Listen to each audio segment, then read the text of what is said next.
আসসালামু আলাইকুম গাইস, ছাদ পরিষ্কারের কাজ চলছে বৃষ্টির মধ্যে, কারণ এই সময় গাছগুলো নরম থাকে আর এই যে ঘাসগুলো উঠাতে সুবিধা।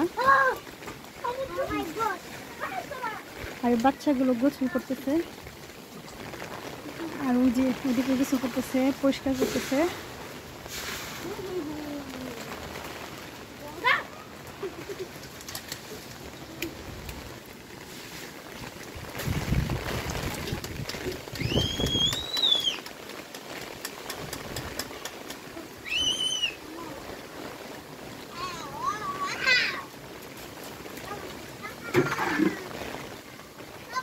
গোসল করো, ডুব দাও। মাশাআল্লাহ, বৃষ্টি ভেজা ড্রাগন ফ্রুট।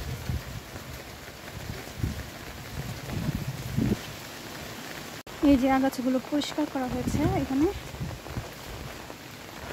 গাছগুলো একেবারে জঙ্গল হয়েছিল। ওই যে আমাকে ডাকতেছে, সে ভিডিও করবে।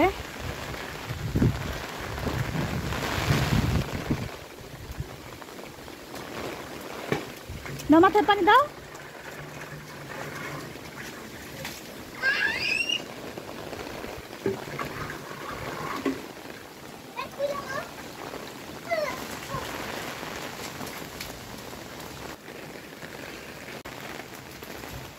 তো ছাদের সবগুলো গাছ প্রায় পরিষ্কার করা শেষ।